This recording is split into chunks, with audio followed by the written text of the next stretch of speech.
Ahoy, culinary pirates, and welcome back to the Sea of Thieves cooking channel. My name is Casey Baker, aka Captain Sharkbait Shreds. And in this episode, we are going to dive the shrines to find some of those rare coffee coffers to make a truly flavorful spice rub and make use of that cast iron pan in your galley to cook up a meal that is simply mouth-watering. The Antiquated Coffee Rub Steak.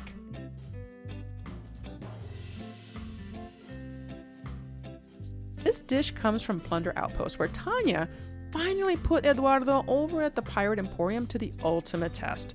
See, he's always been bragging about how he can get anything from the wider world, and Tanya finally took him up on his offer. To her amazement, Eduardo delivered, and now the drowned rat serves this absolutely heavenly dish. So let's get to it. First, we're going to need to prepare the butter. After you finally chop a tablespoon of each of chives and parsley, you will need 3 tablespoons of room temperature butter and 3 tablespoons of solid coconut oil. Whip them up with a spatula or fork until blended. Add the parsley, the chives, and 1 teaspoon of kosher salt. You can now use a plastic wrap or a plastic bag to get the shape you want so that it's easier to cut the butter later. Refrigerate to harden. This takes about roughly 2 hours. Now let's get to the main ingredient, shall we?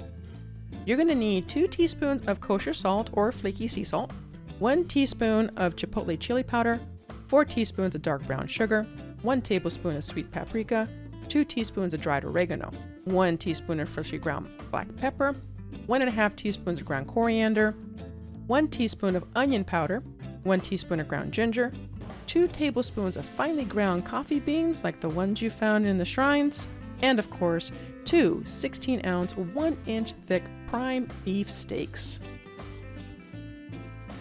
In a small bowl, mix all the spices, the 2 teaspoons of salt, and the coffee to make the steak rub.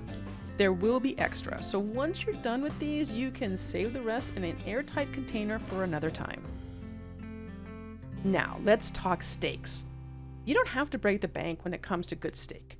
There are porterhouse, ribeye, and sirloin steaks that are available at all different price points. Speak to your butcher. Even local markets have butchers that can guide you in the right direction for your budget. These are ribeye steaks, and what you really want to see is some nice marbling. This is where the red part of the meat has some nice fat distribution throughout. These will be the most flavorful. Once you have the 2 steaks, it's time for the rub. On a food-safe surface, cover them generously on all sides. Place them in a shallow dish and cover them up and refrigerate for at least 2 hours. When you're ready to cook, take the steaks out of the fridge and bring to room temperature. Preheat the oven to 425 degrees Fahrenheit. Depending on what size of cast iron pan you have will determine whether you are cooking these steaks together or one at a time. We don't want to overcrowd them. So my galley pan can take 2. The instructions in the book are written to fit 1 at a time. Preheat your cast iron pan on medium heat and add 2 tablespoons of prepared butter. This is where it was nice that we shaped the butter ahead of time. Place the steaks in the pan and sear for 4 minutes. Remove from the pan and place raw side down on a meat-safe cutting board and slice. Your galley at this point should smell heavenly. Place the sliced steaks, keeping the original steak form, into the pan together raw side down. Cut the remaining butter into cubes and dot the steaks with them. Carefully place the pan in the preheated oven and cook for 7 minutes. Remove from the oven and allow to sit for a few minutes. Your steaks should be a lovely medium to medium rare, which is usually an internal temperature of 130 to 145 degrees Fahrenheit. Now it's time to dig in.